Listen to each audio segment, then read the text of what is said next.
ഔലിയാക്കന്മാരെ മഖബറകൾ വരെ കച്ചവടം ചെയ്ത നാടാണ് കേരളവും മലബാറും കോഴിക്കോടും എന്നും ഞാൻ ഈ കൂട്ടത്തിൽ പറയുകയാണ്. നിങ്ങൾ ചിന്തിക്കണം, ഔലിയാക്കന്മാരെ മഖബറ വിൽക്കുക.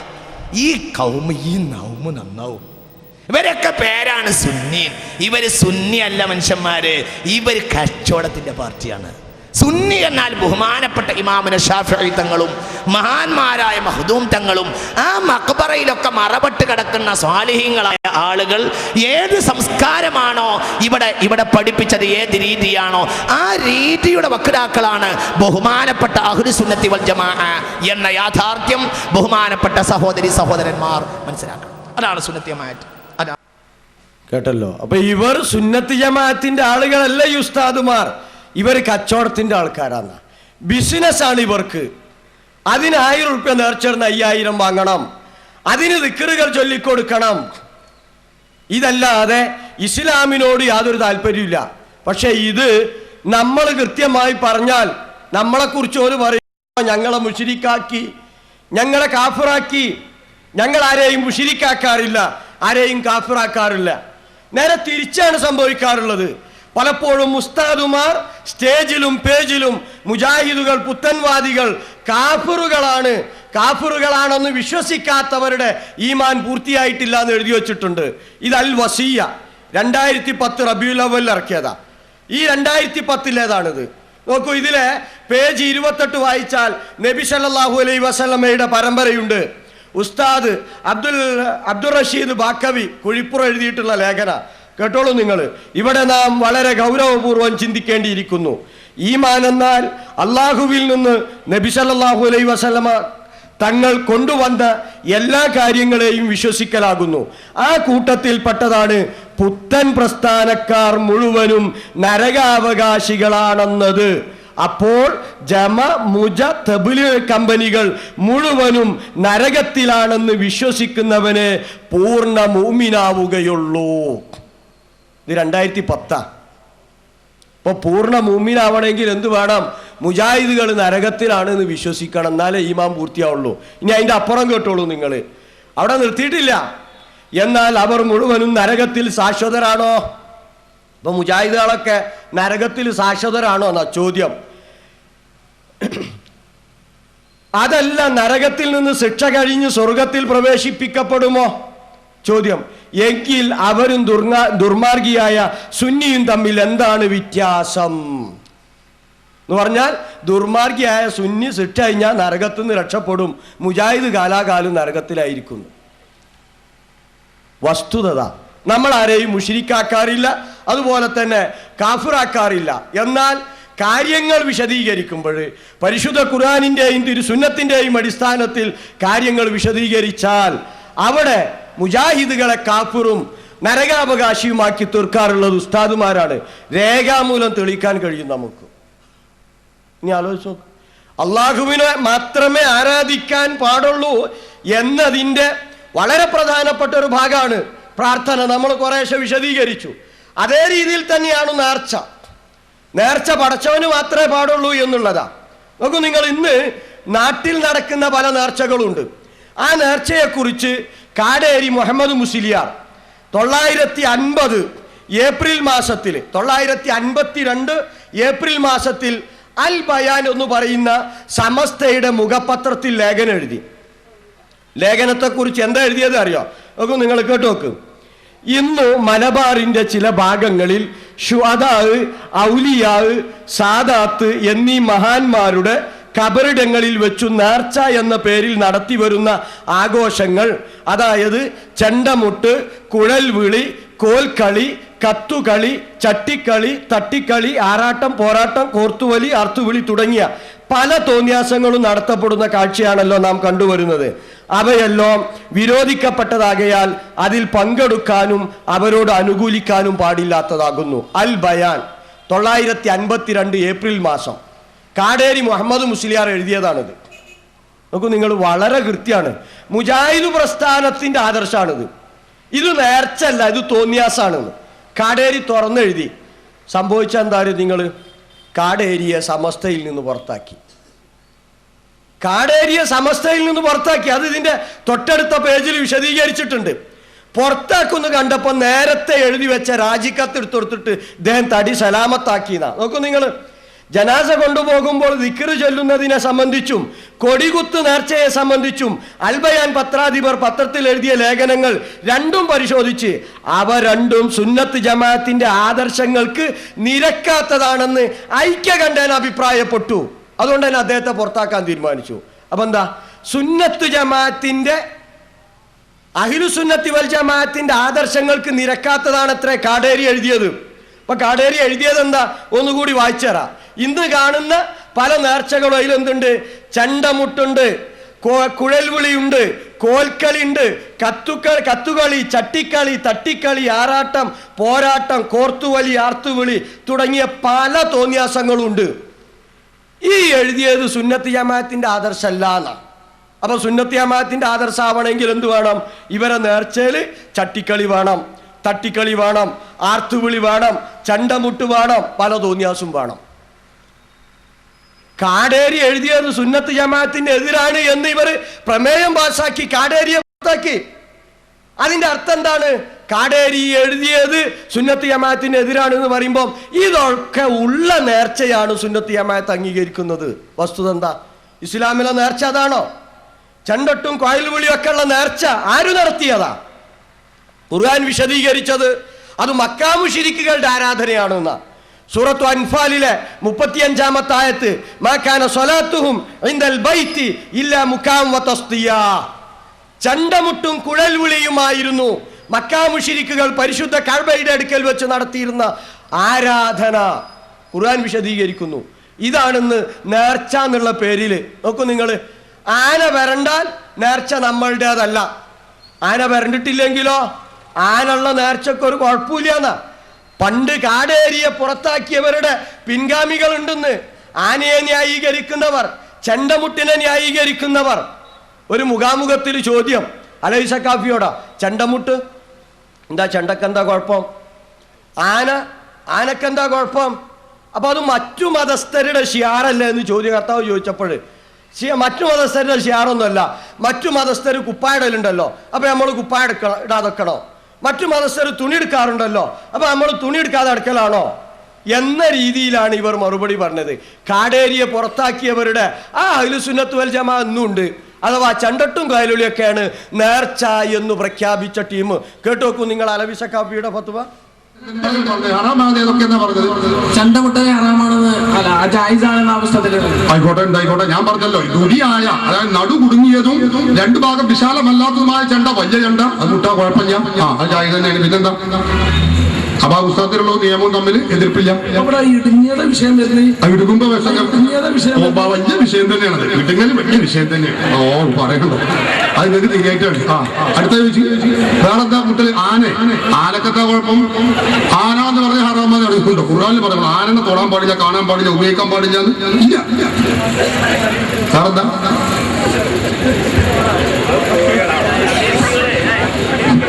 ഇത് മറ്റു മതസ്ഥരുടെ ഷിയാറുകളാണ്. അല്ല, ഷിയാറാണോ അല്ലെങ്കിൽ നമുക്ക് പിന്നെ ചിന്തിക്കാം. വേറെന്താ? ആനല്ലേ പറഞ്ഞ് മറ്റു മതസ്ഥരുടെ ഷിയാറൊന്നല്ല.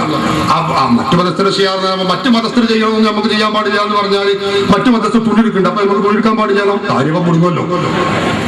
മറ്റു മതസ്ഥർ കുപ്പാടി നമുക്ക് കുപ്പാടാൻ പാടില്ല പറഞ്ഞാൽ, അതുപോലെ വെളിച്ചം കത്തിച്ചില്ല നമുക്ക് വെളിച്ചം കത്തിക്കാൻ പാടില്ല എന്ന് പറഞ്ഞാൽ അതൊക്കെ മറ്റൊരു വശമാണ്. ഒരു കുഴപ്പമില്ല, ആനും അമ്പാരിയും ചണ്ടമുട്ടും കുഴൽവിളിയും ഒക്കെ ആവാന്നാ. പക്ഷെ ഇതാണോ ഇസ്ലാമിലെ നേർച്ച? ഇതൊന്നുമല്ല ഇസ്ലാമിലെ നേർച്ച. ഇസ്ലാമിലെ നേർച്ച ചെയ്യൽ നിർബന്ധമില്ലാത്തൊരു നന്മ നിർബന്ധമായി ഞാൻ ചെയ്യാമെന്ന് പടച്ചവനെ സാക്ഷി നിർത്തിയിട്ട് പ്രതിജ്ഞ എടുക്കുക. അതിനാണ് ഇസ്ലാമിലെ നേർച്ച. ചെയ്യൽ നിർബന്ധമില്ലാത്ത ഒരു നന്മ നിർബന്ധമായും ഞാൻ ചെയ്യും പടച്ചവനെ എന്ന് പടച്ചവനെ സാക്ഷി നിർത്തി പ്രതിജ്ഞ എടുക്കുക. അതാ നേർച്ച. അങ്ങനെ പ്രതിജ്ഞ എടുത്താൽ അത് ചെയ്യൽ നിർബന്ധമാണ്. ആ നേർച്ച അള്ളാഹ്ക്ക് മാത്രമേ പാടുള്ളൂ. അതിനപ്പുറം ഇന്ന് ഈ ജാറങ്ങളിൽ നടക്കുന്ന നേർച്ചകൾ, ബുഖാരിയിൽ 12 ഹദീസുകളുണ്ട്.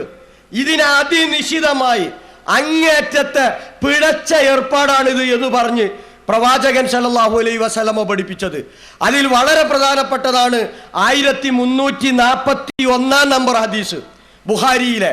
അവിടെ പ്രവാചകന്റെ പത്നിമാരായ ഉമ്മു സലമയും ഉമ്മു ഹബീബയും എത്യോപ്യയിൽ ഹബിഷീനിയയിൽ പോയപ്പോൾ അവർ അവിടെ കണ്ട കാഴ്ചകൾ പ്രവാചകൻ രോഗശയ്യയിൽ കിടക്കെ അവിടെ ഒന്ന് പറയുകയാണ്. പ്രവാചകനോട് അവർ വിശദീകരിക്കുകയാണ്. ഈ സമയത്ത് പ്രവാചകൻ അവരെക്കുറിച്ച് വിശദീകരിച്ച എന്താ അറിയോ?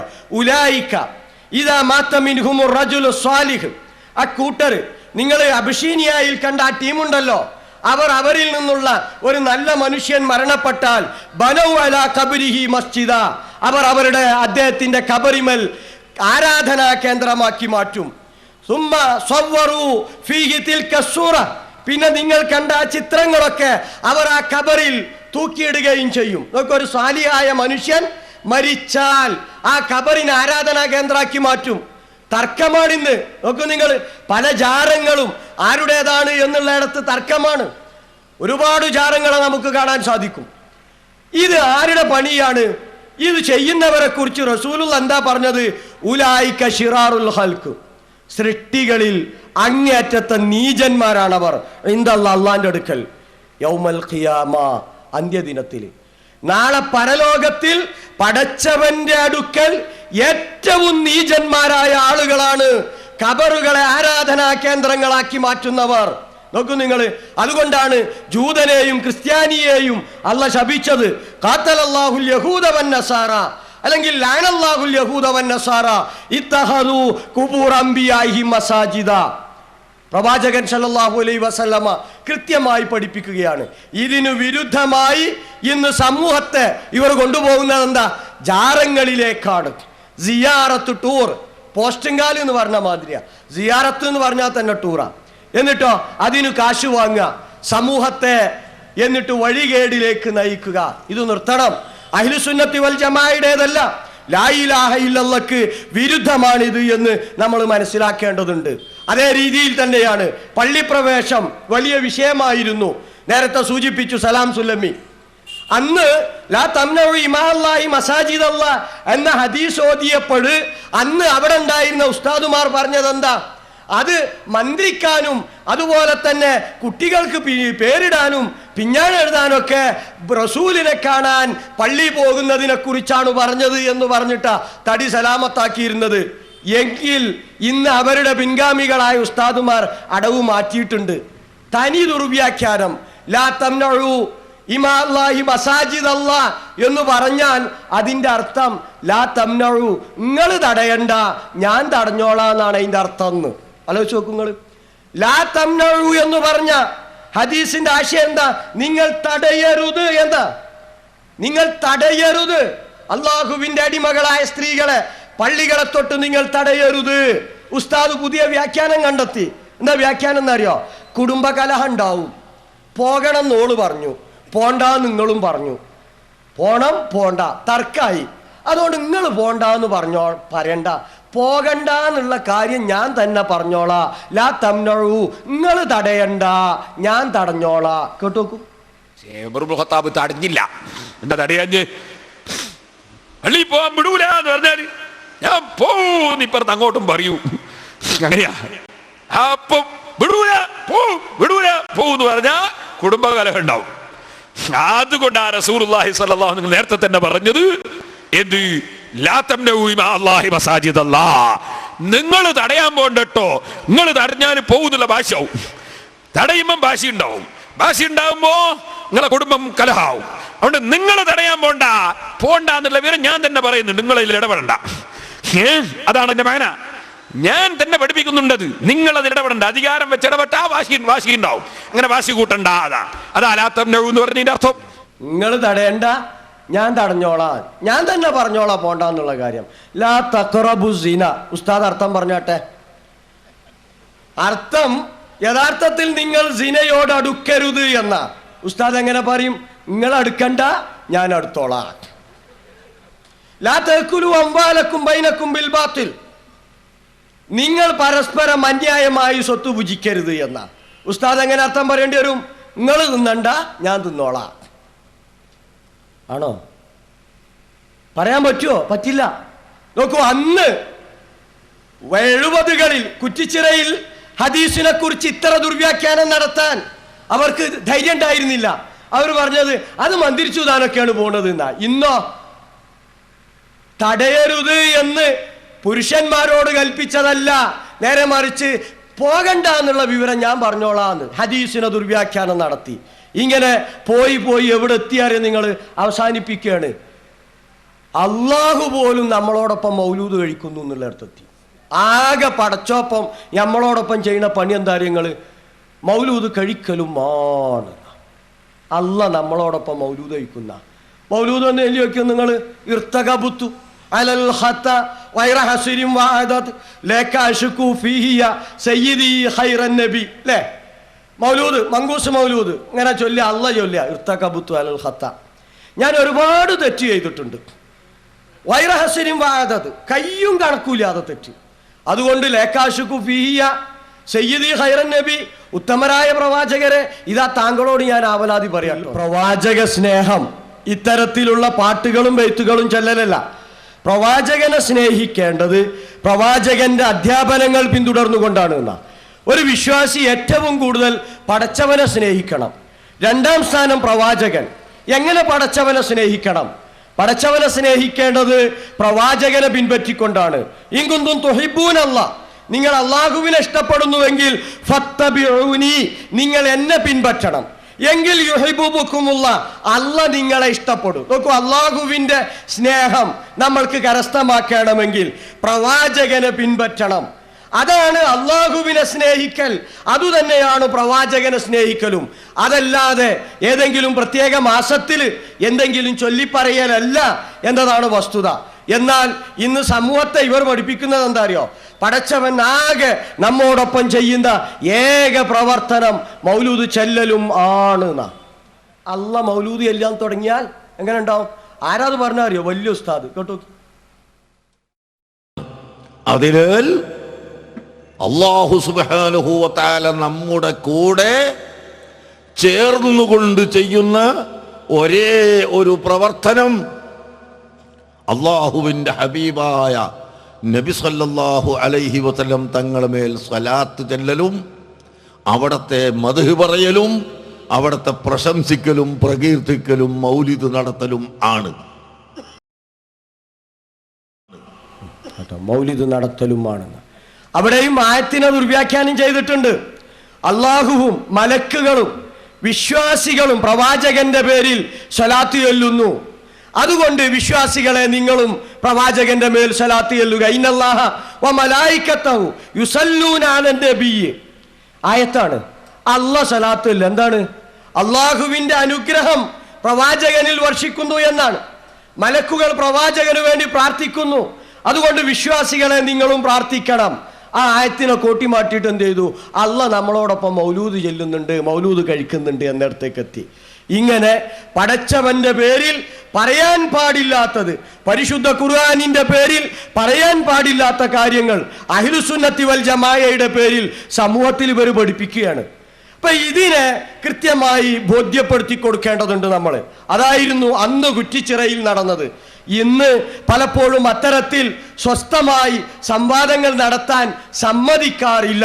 അതുകൊണ്ട് തന്നെ ഇത്തരത്തിലുള്ള പ്രബോധന രീതികൾ നമ്മൾ പിന്തുടരുകയാണ്. സൂചിപ്പിക്കട്ടെ, സമയമായിട്ടുണ്ടെന്നറിയാം. കൂട്ടത്തിലൊരു ടീമും കൂടി ഉണ്ട്, അൽ മഫാസ് ചാനലുകളിലാണിത്. അബ്ദുൽ ഗഫാർ മൗലവി എന്ന് പറയുന്ന ഒരു മാന്യ പണ്ഡിതനുണ്ട്. അദ്ദേഹത്തിന് ഇപ്പോൾ ചാനലിൽ പ്രത്യക്ഷപ്പെട്ട് ഖുർആൻ വിറ്റു കാശാക്കലാ പണി. ഏതു രോഗത്തിനുമുള്ള ചികിത്സയാണ് ഖുർആൻ എന്ന. നോക്കൂ നിങ്ങൾ, ഏതു രോഗത്തിനും ചോദ്യം, പ്രസവം എളുപ്പമാക്കാൻ, ഗർഭം മനസ്സിൽ പോകാതിരിക്കാൻ എന്തൊക്കെയാണ് ഓതേണ്ടത്? സൂറത്തു അത്താരിക്കിലെ 4, 5, 6, 7 ആയത്തുകൾ ഓതിയാൽ മതി. ഇൻകുല്ലു നഫ്സിൻ ലമ്മാ അലൈഹാ ഹാഫിൽ ഫൽയൻദുരിൽ ഇൻസാനു മിമ്മാ ഖുലിക ഖുലിക മിമ്മാ ഇൻദാഫിക് യഖ്റുജു മിൻ ബൈനി സുൽബി വത്തറായിബ്. ഈ ആയത്ത് ഓതിയ പ്രസവം എളുപ്പമാവും, അബോർഷനും ഉണ്ടാവില്ല എന്നാ. എവിടുന്നാ കിട്ടിയത് ഇത്? ഇനിയോ എല്ലാത്തിനും ഉണ്ട്. നോക്കൂ നിങ്ങൾ, ജയിൽ മോചിതനാവാൻ 3 വർഷമായി ജയിലിൽ കഴിയുന്ന ഭർത്താവിന്റെ ജയിൽ മോചനത്തിന് ദുആ പറഞ്ഞു തരാൻ പറ്റുമോന്നാ. എന്താ ദുആ അറിയാം നിങ്ങൾ? യൂസുഫ് നബി സല്ലല്ലാഹു അലൈഹി സ്വലാമയുടെ അടുക്കൽ പിതാവും സഹോദരന്മാരും വന്നപ്പോൾ അവിടെ ഖുർആൻ വിശദീകരിച്ച ഒരു ആയത്തുണ്ട്, സൂറത്ത് യൂസുഫിലെ 99-100 ആയത്ത്. ഫലമ്മ ദഖലു അലാ യൂസുഫ ആവാ ഇലൈഹി അബവൈഹി വഖാല ദുഖുലു മിസ്ര ഇൻഷാ അല്ലാഹ് ആമിനീൻ. എന്താ ആയത്തിന്റെ അർത്ഥം എന്നറിയോ? യൂസുഫ് അലൈഹിസ്സലാമ അദ്ദേഹത്തിന്റെ മാതാപിതാക്കളെ അണച്ചൂട്ടി പിടിച്ചു എന്നാ ഈജിപ്തിൽ വന്നപ്പോൾ. എന്നിട്ട് പറഞ്ഞു എന്നാ, ഈജിപ്തിൽ നിർഭയരായി നിങ്ങൾ ഇവിടെ താമസിച്ചോളി എന്ന് പറഞ്ഞു എന്ന്. ഈ ആയത്തോതിയ ജയിലിൽ നിന്ന് കഴിച്ചിലാകാൻ പറ്റുമോ? ഈജിപ്തിൽ, ഇത് ഇന്ത്യ മഹാരാജ്യമാണ് കൂട്ടരെ, ഈജിപ്തിൽ നിങ്ങൾ നിർഭയരായി താമസിച്ചു കൊള്ളുക എന്ന ഖുർആന്റെ ആയത്തോതിയ ഇന്ത്യ മഹാരാജ്യത്തെ ജയിലിൽ നിന്ന് എങ്ങനെ കഴിച്ചിലാനാ? ആലോചിച്ച് നോക്കൂ. ഈ വെട്ടിത്തം സമൂഹത്തിന്റെ മുമ്പിൽ കാസറ്റായിട്ടും പുസ്തകമായിട്ടും സമൂഹത്തെ പഠിപ്പിക്കുകയാണ്. ഖുർആൻ തെറാപ്പി സൂക്ഷിക്കേണ്ടതുണ്ട്. ബ്ലീഡിങ് നിൽക്കാൻ എന്താ ചെയ്യേണ്ടത്? അതിനും ഖുർആനായത് തന്നെയാണ് എന്നാ. പ്രസവം എളുപ്പാവാൻ മാത്രമല്ല, ബ്ലീഡിങ് നിൽക്കാനും. എൻ്റെ മകൾക്ക് 15 ദിവസവും അതിലധികവും ആർത്തവമാണ്, പല മരുന്നുകൾ കഴിച്ചിട്ടും ഒരു ഫലവുമില്ല, എന്തെങ്കിലും ദ്വാ പറഞ്ഞു തരാൻ പറ്റുമോ എന്ന്. ആയത്തേതാര്യ നിങ്ങൾ? നൂഹ് നബിയുടെ കാലത്ത് പ്രളയമുണ്ടായി. അവസാനം ജൂദി പർവ്വത നിരയിൽ അദ്ദേഹത്തിന്റെ കപ്പൽ നങ്കൂരമിട്ടപ്പോൾ അള്ള മഴ വർഷിപ്പിക്കുന്നതൊക്കെ നിർത്താൻ വേണ്ടി പറഞ്ഞു. വക്കീല യാർന്നു അബിലിമാക്കി വയാ സമാഉ അഖലി വൈലൽമാ ഖുലിയൽ അംർ വസ്തവതലൽ ജൂദി വക്കീല ബുർദൽ ഖൗമി ളാലിമീൻ. ഈ ആയത്ത് ഓതിയാൽ ബ്ലീഡിങ് നിൽക്കുന്നു. ഏത് കൗമിനാണ് ഇത് പഠിപ്പിക്കുന്നത്? ആലോചിച്ചോളൂ നിങ്ങൾ. 21-ാം നൂറ്റാണ്ടിലാണ് നമ്മൾ, ഇന്റർനെറ്റ് യുഗത്തിലാണ്. ഈ കാലഘട്ടത്തിൽ ഈ ഹൈടെക് ഒക്കെ ഉപയോഗപ്പെടുത്തിയിട്ട് എല്ലാ വെള്ളിയാഴ്ചയും 9 മണി മുതൽ ഈ അന്ധവിശ്വാസം സമൂഹത്തിൽ പ്രചരിപ്പിക്കുകയാണ്. പെണ്ണുങ്ങളടുത്തൊക്കെ ഉണ്ട് ഈ പുസ്തകം. ബോധവാന്മാരായിട്ടില്ലെങ്കിൽ ജാഹിലിയത്തിനേക്കാൾ അങ്ങേറ്റത്തെ കൂരിരുട്ടിലേക്ക് പോകും. നിങ്ങൾ നോക്കൂ, നിങ്ങൾ അബൂജഹല് ബദർക്ക് പോകുന്നപ്പോ കഅബയുടെ കില്ല പിടിച്ചിട്ട് അള്ളാഹിനോട് തേടി. CP നേരത്തെ സൂചിപ്പിച്ചു, ഇവിടെ ആരോടാ തേടിയത്? അതിനേക്കാൾ മോശമായി തീരും, കാനൻ അറബിയേക്കാൾ മോശമായി തീരും സമൂഹത്തിന്റെ അവസ്ഥ. അതുകൊണ്ട് ജാഗരൂകരാവുക. ഈ കാര്യങ്ങളൊക്കെ പറയുമ്പം ചിലപ്പോൾ ഇവിടെ മറുപടി പറയാൻ വരുന്നവർ ചില ആളുകളുടെ ക്ലിപ്പൊക്കെ ഇടാൻ സാധ്യതയുണ്ട്. സുഹൃത്ത് KK സക്കരിയ സലായി, അതുപോലെ തന്നെ അനസ് മൗലവി, മുജാഹിദ് ബാലുശ്ശേരി, ഇങ്ങനെ കുറച്ച് ആളുകളെ ക്ലിപ്പുകൾ ഇടാൻ സാധ്യതയുണ്ട്. അവരും മുജാഹിദ് പ്രസ്ഥാനവും തമ്മിൽ ഒരു ബന്ധമില്ല. അവർ തമ്മിൽ ഒരു ബന്ധമില്ല. അവരെ ക്ലിപ്പിട്ടിട്ട് മുജാഹിദ് പ്രസ്ഥാനത്തെ നിങ്ങൾ വിമർശിക്കേണ്ടതില്ല. അത് കടലുണ്ടി സ്വദേശിയായിട്ടുള്ള ഒരു നേതാവുണ്ട്, അദ്ദേഹം നേതൃത്വം കൊടുക്കുന്ന ഒരു സംഘടനയാണ്. പേര് മുജാഹിദാണെങ്കിലും മുജാഹിദ് പ്രസ്ഥാനവുമായിട്ട് യാതൊരു ബന്ധവും അവർക്കില്ല. അവരുടെ പ്രസംഗങ്ങൾ ഇട്ടിട്ട് എന്ത് ചെയ്യേണ്ടതില്ല? മുജാഹിദ് പ്രസ്ഥാനത്തെ വിമർശിക്കേണ്ടതില്ല.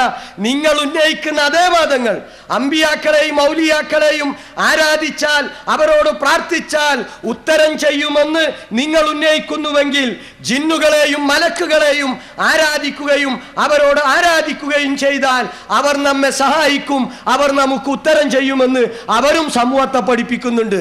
ഒന്ന് ജിന്നിനും ശൈത്താനിയായി മലക്കിനിയായി, മറ്റൊന്ന് അമ്പിയാക്കളി ഔലിയാക്കളിയായി. വലിയ വ്യത്യാസമൊന്നുമില്ല നിങ്ങൾ തമ്മിൽ. അതുകൊണ്ട് നിങ്ങൾ ഒന്നാണ്. അവരുടെ പ്രസംഗങ്ങൾ ഇട്ട് മുജാഹിദ് പ്രസ്ഥാനത്തെ വിമർശിക്കരുത്. അതിന് തുനിയാതെ ഇവിടെ പറഞ്ഞ കാര്യങ്ങളെക്കുറിച്ച് കൃത്യമായി പരിശുദ്ധ ഖുർആനിന്റെയും തിരുസുന്നത്തിന്റെയും അടിസ്ഥാനത്തിൽ സമൂഹത്തിന് കാര്യങ്ങൾ ബോധ്യപ്പെടുത്തി കൊടുക്കുകയാണ് ചെയ്യേണ്ടത്. സത്യം സത്യമായി ഉൾക്കൊള്ളുകയും ആ സത്യത്തിന്റെ മാർഗത്തിൽ നിലകൊള്ളുകയും ചെയ്യാൻ നമുക്ക് സാധിക്കണം. പടച്ച തമ്പുരാൻ നമ്മെല്ലാം അനുഗ്രഹിക്കുമാറാവട്ടെ. റബ്ബന ആതിന ഫിദ്ദുനിയ ഹസന വഫിൽ ആഖിറതി ഹസനത വഖിനാ അദാബന്നാർ.